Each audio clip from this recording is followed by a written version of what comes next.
How would you like to finally hit that rank 1 in Arena? What about getting that number 1 prize in an event? Well, these 21 pro tips were handcrafted by seasoned idle gacha professionals, and whether you're a beginner looking to learn the ropes or aiming to refine your skills, one thing is certain: Omniheroes ain't easy. Luckily, this video is packed with information that's sure to make a difference in your gameplay experience. So here's 21 pro tips for Omniheroes. 21. Swap around your arena defense positions. If someone's looking at your team and trying to figure out how to counter you, this tip can throw them off guard. If every time you visit the arena you swap some heroes around, then you'll surely catch a couple of people with this. At the end of the day, it's only a few seconds here and there for some extra rating, so it's definitely worth it. 20. Refresh bounties to level faster. Bounties can sometimes feel like one of those chores you have to do every day, but it's a little more interactive than it appears. Yes, you can just autofill everything and call it a day, or you can check your level up requirement and try refreshing some of your bounties to meet it. This is another incremental reward system that the faster you level it up, the better off you are in the long run. 19. Use play points for your first time purchase. I know a lot of the times these gacha games come and go like the sun, but most of them offer a pretty good first time purchase reward, and Omniheroes is no exception. You'll get Themis for $1 US, and at the rate you can acquire play points, you'll be getting a free first-time reward pretty often. 18. My wife said she had a pro tip to share with you guys, so here it is. Just get good. Anything else? That's it. All right, you heard it here first, folks. Just get good.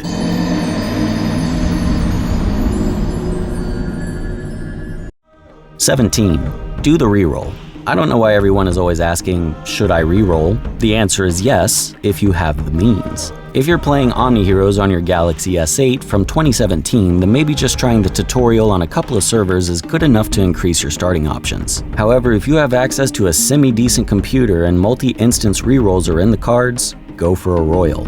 Your reroll is your literal only chance to control the fate of RNG. If hand-selecting your starting character isn't worth it to you, then that's fine too. 16. Join a new server at its launch. I'm not sure why this isn't talked about more often, but joining a server even a few days after its launch may prevent you from ranking highly in, well, pretty much anything. That factor by itself could prevent you from receiving a ton of rewards. If you ever see free-to-play keeping up with some of the whales on your server and you have no idea why, 1, they're probably subscribed to me, and 2, they are definitely utilizing this tip. 15. Save all arena tickets for rush hour. You get a couple of free arenas every day, and that's good for slowly accumulating some shop items, but it's not really enough for the high-end rewards. At least not if you're ranking low at the end of the week. By saving your arena tickets for the final hour the arena is open for the week, you can boost your points before the reset and rank higher. 14.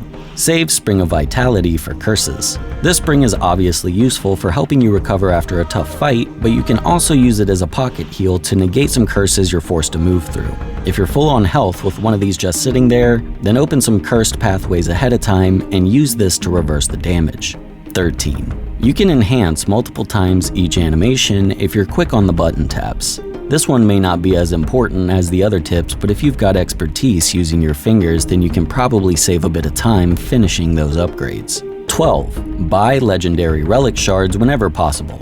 Even if you unlock a high-tier relic, you'll still need multiple copies in order to advance it. These relics are important when considering your team compositions. You can get more value out of a rare relic that's been advanced a couple times than a random epic, especially if the rare relic's ability contributes to your strategy. So keep an eye out for Relic Shards in the shop.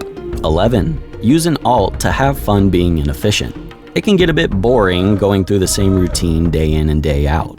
After a certain point, getting stronger takes a while, and this can tip some people off, causing them to waste resources and rage quit the game. Having a little bonus server where you stack mailbox gifts can lead to a nice field day on the off chance things are getting stale.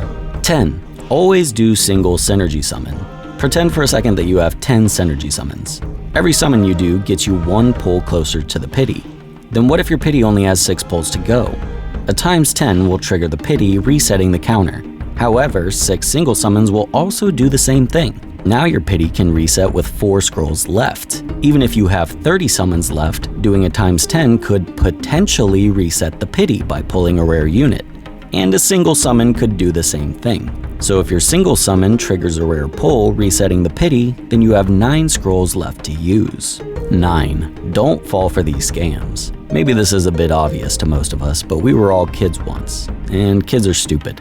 I personally have contracted several viruses from trying to get free stuff online as a kid, so if for whatever reason you thought these messages were legit, they are not. Their primary goal is just to steal either your money, account, or information, so ignore them and stay safe out there.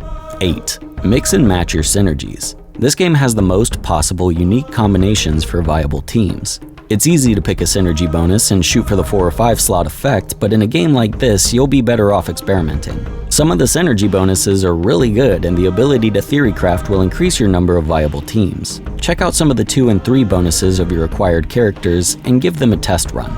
7. Check the event schedule. Some events want you to use things that you can stock up on.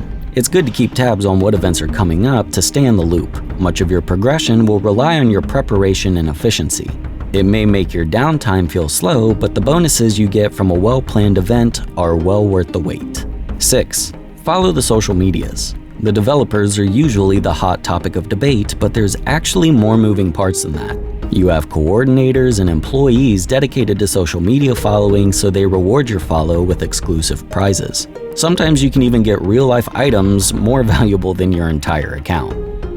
Sorry. But really, they're out here passing out phones and cash prizes, so check in on Facebook, Reddit, and Discord if you use any of those services. 5. Use all these gift codes. This tip may be a bit dated by the time some of you see this, but I'll pin a comment for you to respond to if anything changes. As of right now, what you see on the screen is what you get, so visit the gift codes section in your settings to cop some prizes. 4. You can turn off animations to save time. I mean, it took me longer than I'd like to admit to find this setting, and don't get me wrong, the graphics are great and animation team is excellent, but let's be honest, we're gonna turn it off eventually. So if you didn't know where to do that, it's here. 3.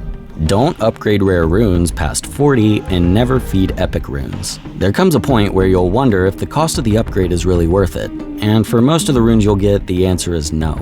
Only if the rune is rare or a completely useless epic should you sell it. I'm sure there's plenty of naked characters in your roster that would love to wear those runes, and I'll bet you'll find yourself using more and more units as time goes on. Put those runes to use and load up your spared teams. 2. Rebirth is completely free, so don't be scared to experiment. Yeah, some of these games actually cost you to do this. Some games don't even let you.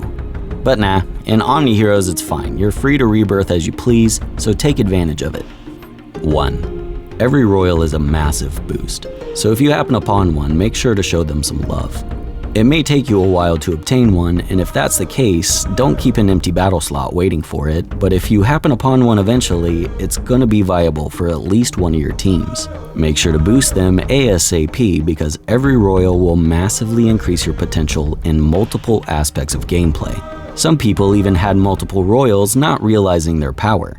If this is you and you didn't know you had them, I'd highly recommend checking all the synergy bonuses. There's a lot more to learn. The video's almost over, but before we wrap things up, I have a bonus tip for you. And I'm pretty sure at least one of you needs to hear this. So today we covered all sorts of tips for the game, but I'm not sure if you've noticed, every tip here is applicable to free-to-play. There are no pay-to-win only tips because Omniheroes is a gacha game. Gacha systems at their root are a form of gambling, and yeah, it feels good. Pulling a rare relic, getting a new hero, even refreshing the shop. It's messing with our dopamine. A good portion of gameplay involved in a gacha idle game has gambling aspects. Unfortunately for the human race, we all have flaws. Some people are more prone to gambling than others, and these mobile games are right at the fingertips of every child worldwide with internet access. Don't get addicted to the gacha. Get addicted to the grind. If you ever feel like you're up against a wall and it's hopeless for you unless you spend, maybe it's time for a break. And when you come back fully recharged, I'll be ready with loads more videos and pro tips just like this for you to utilize. And those were 21 pro tips for Omniheroes. This is video number 4 of a 5-video series, so if you don't want to miss video number 5 when it drops, make sure you're subscribed. Thanks for watching, but other than that, y'all, that's gonna do it for me today, and I'll see y'all later, bye.